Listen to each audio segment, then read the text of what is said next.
Hello everyone. Today I will tell you 3 horror stories. If you like them, please subscribe to us to bring you more exciting stories. This happened when I was little. I think I was in the 2nd grade of elementary school at the time my mother died when I was very young. So I was raised by my father. I guess that growing up in a household like that made me kind of introverted. When I was in the 1st year of elementary school, I was bullied relentlessly. So much so that I refused to go to school. If I was at school, I would do everything I could to try to escape. I hated it. My behavior was bad enough to get me sent to live with my mother's side of the family. Way out in the countryside, I was living with my grandparents. I really hated the countryside. It was hard to believe that such a place so boring could even exist in the modern world. I felt like it was from another time period. Like there weren't many kids my age in the area. I think there were only a couple of high school students. It was alright. This happened when I was in the 1st or 2nd year of junior high school. I think I was about 13 years old. I grew up in the countryside. Since I already got used to my own company, I loved insects. Back then I would just go out and go bug catching. I guess that was one good point of living in the countryside. There was an abundance of bugs to hunt for. I guess I spent about half a year in the countryside living like this. And then things changed. When I met a woman, she was probably in her late 20s or early 30s. She had long, dark hair and she was beautiful. "Hey, are you on holiday? Or something? I don't think I've seen you here before." She said. I was kind of shocked because I didn't expect her to speak to me. I noticed that she was gazing at my little plastic insect collecting cage. "Whoa, you got so many. Can I take a look?" she called out to me. Well, at that age, talking about insects was pretty much my favorite topic, so I couldn't believe my luck. When she said that, I really enjoyed telling her everything I knew about the bugs that I had. She was really complimentary and was hanging on my every word. I had never had another person outside of my family praise me like that before. It was just the best feeling ever. So from that day forward, I wanted to see her all the time and talk with her about bugs and stuff. She wanted to spend time with me too. We were looking for bugs in a field and even a river. It was great. We would always agree to meet by a stone geyser monument near the river.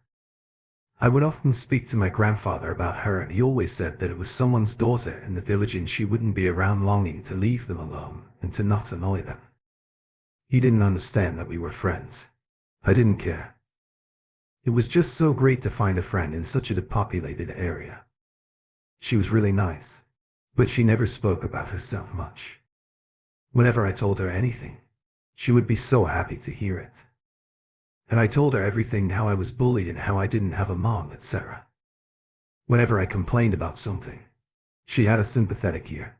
I thought of her as a mother. To be completely honest with you, I even told her that, and she looked very sad for a second and then she smiled. Sadly, shortly after this I got sick. At first I thought it was just a cold, and since I didn't have a fever or anything like that, I thought I was well enough to go out and play. I hated not being able to see her, and even when I was sick I would go down to the usual meeting place to wait for her. But as my illness got worse and worse, my grandpa noticed I was told to rest at home, but it didn't help at all. Even when I was forced to rest in bed, I wouldn't stop asking about her. I really wanted to see her. I kept on and on about her so much that my grandpa phoned her family home to ask for her. I remember thinking that grandpa was off at the phone. Very quickly he came back into my bedroom with a concerned look on his face. "Hey you, who you've been playing with?" Because, assuring the woman, I thought she didn't come back this summer. "Do you even know the name of the woman you've been going around with? What kind of person have you been seeing?" I really panicked. I hated being cornered and told off. I couldn't think straight. I couldn't remember our name, and in fact we didn't even ask each other our names. We had so many other fun things to talk about. Well, but Grandpa couldn't believe that, and he demanded to know what she looked like. So I did my best to describe her appearance. Once I did, Grandpa stormed out of the room and back towards the phone. I wondered what the hell the problem was, but now I'm older I realize why he was concerned. We lived way out in the middle of nowhere and we didn't really get to many strangers in town. Everyone knew one another and one another's business. By the end of the night, no one had a clue who that woman was, and I think my grandparents started to suspect that she might not have ever existed. They told me to stop going to meet her, and because I was really ill at the time and I could barely move from the bed, I had little of a choice. After a while I got a little better, and I was allowed to play outside my grandparents' house. I always kept an eye out for my friend, even though I knew I would be in so much trouble if I was seen with her. I missed her a while past and I ended up playing in the back garden of my grandparents' home, and then, when I realized they weren't paying attention to where I was anymore, I went into the field behind the back garden. There was a hole in the fence and I could sneak into the field and back out to the garden pretty easily. The field had a lot more places to search for bugs, and because I got better, I returned to bug hunting. Since there wasn't really that much else to do, I was engrossed in looking under the leaves of a small shrub when I heard someone call my name. It wasn't either of my grandparents. It was my friend. She was back. I was so happy that she came to go bug hunting with me. I was too overjoyed to ask her any of the things my grandpa asked me all those months ago. I was just a kid. I saw that my grandparents spotted me from the window, and I waved at them and they waved back. Everything was all right again in my little world, it seemed. At dinner time I said to my grandpa, "Hey, you saw us bug hunting today, right? Why didn't you come say hello to her?" My grandparents stopped eating and looked at me. "You were playing alone, unless she went off somewhere far, and you know you're not supposed to do that. But I didn't see you with her." The looks of concern didn't fade and my grandpa went to the phone again, but this time to call my father. He came back and uttered the most heartbreaking sentence I've ever heard. "Look, I'm really sorry, but you're gonna have to go back to your dad." My heart sunk, so I was being sent away. I guess that's because they thought I was imagining some woman, or I really didn't know. I had about a week to think of all the reasons why I was being sent away, and during that time I wasn't even allowed to go outside. I missed my friends so much and I hated being indoors after being sick all that time. I was really sad. I sat on the porch of my grandparents' home, waiting for my dad to come and take me away. I remember just crying my eyes out and demanding to be there on that porch because I just wanted to see her one last time. And then there she was. She appeared out of nowhere. She crouched down and spoke to me. "What's the matter?" Choking on the lump in my throat and fighting back the tears welling in my eyes, I told her that I had to go. "Oh no, don't cry. It's a good thing. I'll be supporting you just from a distance." I asked her if I would ever see her again, and she looked down and shook her head. My heart ached. It was the first friend I made in my life, the first person who ever wanted to talk to me, for me being me. She waved goodbye to me with this big smile and walked on out of the garden and out of my life. After that, I went home and back to school, and I didn't get bullied again. I felt so much better, like a weight had been lifted. I felt like I was enjoying life for the first time. I understood the beauty of the word normal, and I felt like I could be described as it after I went away. We didn't get to go back that often, and with age came wisdom, and I learned a few things about the area I used to play in. That particular area had been kind of infamous in the past for disappearances, especially child disappearances. Some old texts and rumors say the kids who don't make a whole lot of friends were the ones to disappear. You know, the loners. I even heard that some of the kids before they disappeared were sick for a bunch of days for some unknown reason. But given all that, I don't care. I never saw her again. I never knew who she was. But she's so important to me, though. She might have been a ghost. She might have wanted to spirit me away. She might have been protecting me from being spirited away. She might have been an everyday person as real as you or I. I don't know. It's a little scary now I'm older and I think back on it. But when I was younger, I felt nothing but love for her. She was like the mother I never had and I always wanted. This happened a couple of dozen years ago, but I'll never forget it. Thanks for listening. This happened about 5 years ago when I was a high school student.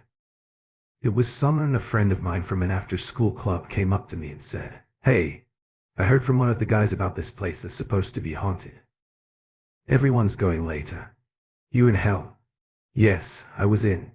I loved anything spooky at that age. So that night, at about 7 o'clock, we headed to the location. There were 9 of us in total.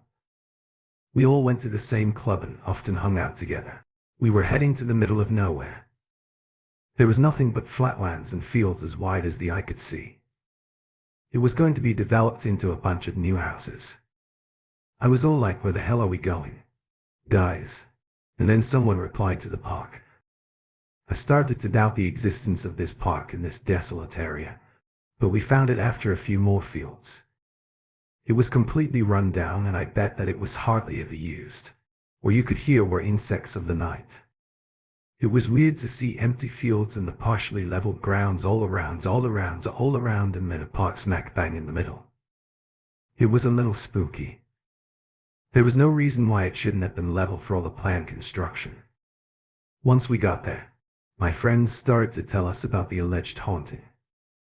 He said that the swing in the park swings by itself, even on days where the wind doesn't blow. I expected to see it maybe slightly sway in the wind, but something crazy happened. It was like it was being violently thrown around in anger by some unseen force. It was amazing. I didn't expect to see anything like that. I thought that it just might be a trick or something. I looked at the guys to see if any of them were, pulling some fishing line or something. I looked over and they were shocked as I was. I carefully looked at their hands and legs to see if they were moving with the same rhythm of the swing, but they weren't. One of my friends said, "Whoa, let's take a video," and went to pull his phone out of his pocket. He aimed his phone at the swing, and then something really weird happened. The moment he pointed it at the swing, his phone went flying as if someone had slapped it out of his hand. We stood there completely dumbstruck. Any of my friends were planning this prank. Then they might have just smashed his phone. I realized that it wasn't a prank. It was real. Everyone looked completely shocked. My friend stooped to pick up his phone in silence, and then we heard a terrible scream. We just bolted it out of there. The screams only seemed to get louder and louder the further away we got from that park. The voiceless screams followed us for about 5 minutes. I swear. We burst into a nearby convenience store to take refuge from what just happened. The store was busy and it served as a welcome distraction. We bought some drinks to calm down. The friend who told us the rumor looked the most worried. He said that he wasn't even sure that we had gone to the right park. It was all a confusing mess. During that summer, everyone talked about that park. All the kids wanted to go there, and myself and my friends went back a couple of times. To be honest, nothing else really happened, and the rumors just kind of died down. One thing you might find interesting is that a couple of years later, after graduating, I ran into one of the friends who was there that day, the guy whose phone got smacked out of his hand. He said that when he was running away he looked back, and I guess he was the only one to do so, because no one else mentioned this. He said he saw a person with long limbs like a stick insect. He said that it was chasing us, and it seemed like he was almost dancing, teetering, turning and twisting, almost falling at times. The image of a person with long spindly limbs really sends shivers up my spine. I'm really glad I didn't get to see it when I was in elementary school. I joined a camping trip for 2 nights hosted by the school during summer vacation. The campsite was about 2 hours from the nearest town. It was a proper camping trip. Even though it was technically a campsite, it wasn't very well maintained. There was a kitchen and a bathroom, and that was good, because at least it wasn't just the tents, But the place wasn't in great shape. Everything was dated and kind of shabby. The toilet was more of an outhouse. To be honest, it was way out in the field, The campsite was really close to some swampland, and on the other side was a cliff. Even as a kid, I remember thinking this is a really unsafe place to camp. We had plenty of activities available, such as hiking and fishing in the day, and campfire and doing dares at night. On the first night I was there, I took up one of these stairs. I thought it would be a simple dare, but it was different to the ones I did that age. We call them tests of courage, and you know they're not usually this intense. This was a dare that was created by the teachers, by the way, and it went like this: go into the woods at night without a flashlight alone and stay there for a while. There were rules to this dare too. If you start running or you scream, you alert the wild animals and become one of the kids who go missing around here. This is what the teachers said. I can understand that they were trying to make it fun for us, and I'm pretty sure that we were perfectly safe. But looking back on it, I guess that was kind of strange. We were told to stand there in the woods with no light, in complete darkness and in complete silence, until one of the teachers came back to get us. Even though I didn't really want to do this, I went along with him. I was somewhere far from home and far from civilization in the mountains. I was a pretty obedient kid, so I walked with the teachers and their flashlights out into the middle of the woods. It was so dark and all I could hear was the sound of insects and the slow sigh of the trees. We got to where I guess was the designated spot and the teachers. Flashlights went off and I heard them trudge away over broken branches and through thickets of weeds and bush. When that flashlight went off, there was nothing but darkness all around. There should have been other kids close by doing the dare with me, but I couldn't hear anyone else. I couldn't tell if my eyes were open or if they were closed. It was that dark. The air was accurate and warm. It seemed to cling to my skin. I heard the occasional rustle of bushes and the call of the wild. Some unknown animal was barking in the distance. I hoped that it was the distance. It was hard to say if it was near or far, I guess. In reality, I was only out there for a few moments, no longer than 5 minutes at tops, I guess. But those moments felt so long. It was so isolating.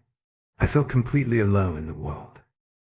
Then the flashlights came out of nowhere and came straight towards me. I was relieved that they were back and I wasn't alone anymore. We all headed back to the campsite together. Our teachers were saying, "We're all lucky that we didn't see anything creepy this year." We were joking and I guess I felt kind of brave and mature. It was good. The rest of the night was pretty uneventful, to be honest. The next day I noticed that my friend who did the dare around the same time as I did was looking awfully frightened. She was looking towards the cliffs, and when I asked what happened, she just replied, "Can't you see them?" I looked at her puzzled. "Come take a look." She took me to the edge of the field, towards the cliffs. "Look down there." I looked down there and I couldn't see what she was talking about. There was nothing but a flowing stream down below, but my friend looked like she was on the verge of tears. "The kids with red faces down there. Can't you see them?" She said that she could see a girl and a boy that I couldn't. She was shouting and crying. It clearly had upset her. Soon after, the teachers came over to see what all the fuss was about and to try and console her. But, just like me, they couldn't see what she was talking about. I was worried about my friend, but life on the campsite carried on, and then was in the thirst. As you know, kids have short memories and attention spans. I guess we all got distracted and forgot about it. Later that night I was really tired, but a lot of the other kids were still awake and still lively. I was snug in my sleeping bag and on the verge of sleep. I heard them whispering excitedly and happily in the glow of the lamplight, and just as I was about to fall asleep, I heard the tone of the kids around me shift. Excitement gave way for tension and I heard them whisper, "Are you okay?"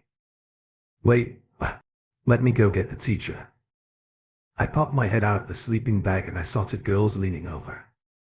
Another girl sat on the floor leaning forward. The girl on the floor was complaining of pain. "It hurts. It's so heavy. Help me." She said she was complaining of feeling crushed, and right before our eyes she folded her chin, was nearly touching the floor.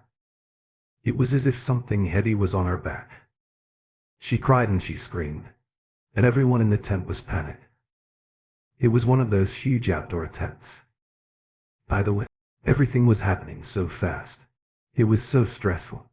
Everyone was so frightened. I never heard screaming like that before. The teachers came rushing in and one had a bottle of salt in their hand. He sprinkled it everywhere and started hitting the girl in the back with his palm, and miraculously the girl stopped crying and screaming. She was up on her feet like nothing had happened after that.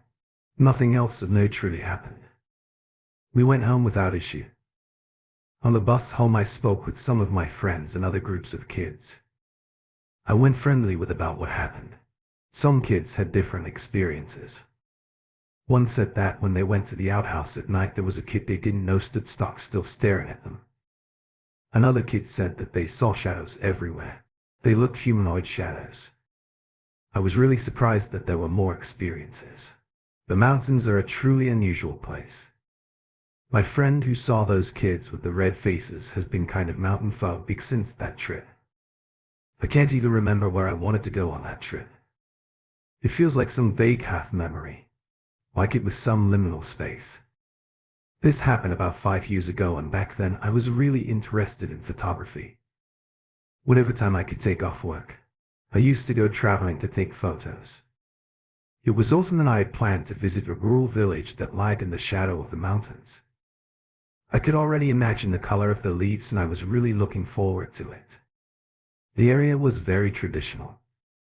In that I mean that it was kind of like looking into a picture from the past. It was a proper rural agricultural village and my eyes bulged at its beauty. My head was brimming with ideas for photos. When I say it's a rural village, I'm not talking about a couple of fields. The mountains that stood over it were truly beautiful. There was some kind of eccentricity to this village I couldn't put my finger on. I tend to look for beauty in unusual places. I remember that there were some flatlands where beautiful yellow flowers I hadn't seen before were growing. They hadn't been leveled or cut.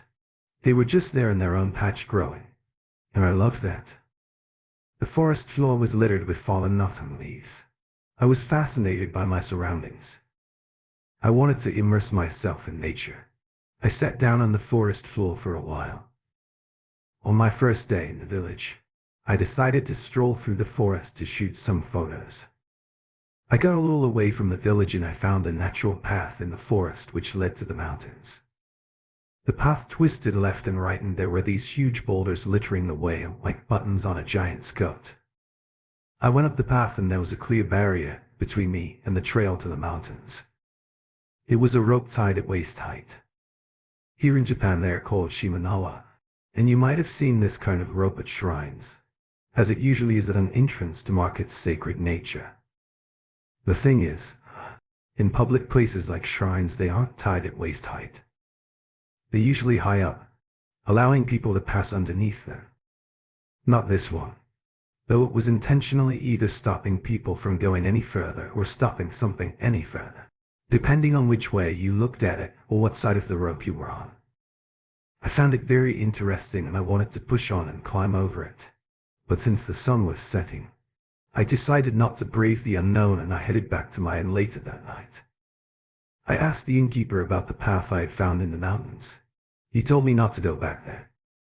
He said that it wouldn't be a good idea to cross over that rope and head further up the mountain, as many people have been known to disappear on that path. I thought about it and maybe the innkeeper was just saying that to keep me out of there, since I wasn't a local. Or he had heard so many stories from the villagers which made him believe that the mountain was kind of off limits to anybody. I thought that there wasn't much to his story. So the next day I headed back up there again without telling anyone where I was going. I headed up there early, but everyone was already awake. I had to wait for the villagers to stop watching me that morning before I could make my move. Word travels fast through the village. I guess I was heading back up that path, and I was thinking nothing happens when you go past that rope. It's fine. It's just a mountain. Once I passed the rope, the mountain path in it seemed to double in its beauty. Yet the path remained the same, like it had been walked many times before. It seemed quite a depressing path. I was walking along as if I were in a dream. The scenery was the same either side of the path. I grew a bit nervous. I was worried about getting lost. After a short while, I found a body of water. It was kind of like a swamp mixed with a stream. So I started heading up the path, keeping parallel with that body of water. That way I could always follow it back down. After a while, the path gave way to the natural barrier that was the mountain. I was kind of disappointed. To be honest, I figured there wasn't much else worth checking out and I almost decided to head back. But that was when I noticed it. Alongside the steep mountain face was a hollow indentation. There was a house built into that mountain face. Well, it wasn't a modern house. Maybe a hut or a lodge would be a more accurate description. Come to think of it, the walls were white and it had a tiled roof. It looked like it was in pretty decent condition too. I felt that someone could have come out of that lodge at any moment, so I didn't want to get caught on. My guess was their property, since I passed through the rope. So I turned on my heels and I got out of there. I headed back down towards the village. Halfway back to the inn, I was suddenly stopped by a person calling out to me. I felt guilty. I had just been caught doing something I shouldn't. So I climbed up and I didn't say a word. I turned around to see what kind of trouble I was in. I saw an old guy that I recognized. He was the guy who lived across from the inn. I said hello to him a couple of times. He was set on top of a big rock and he told me often I deserved it. He said that there were bears out here. I apologized a bunch of times and I told him I would head back down the mountain right away. He said he would take me back. He shouted at me about how lucky I was that I didn't go any further. He said that there were things out there worse than bears too. That's when I noticed he was holding a gun in his hand. I asked, "What's the gun for?" And he smiled and said, "Just self-defense." He was a trapper and he said that he's never once used the gun. But knowing what he knew about that area, he said it would be a stupid idea not to bring the gun each time he went past the rope because of the bears. He said that the bears have always been there. People who do what I did are the ones who go missing. Sometimes it's not a cryptid or a missing for story. Sometimes it's people like me who willfully ignore the rules. And if it wasn't for that guy, I might not be here typing this. On the other hand, this happened when I was in the first or second year of junior high school. I think I was about 13 years old. I grew up in the countryside. Maybe they made up the whole thing about the bears to keep me away from that lodge. Either way, that guy had a gun and there was potentially wild bears out there. Seems like a miracle that I got off that mountain alive.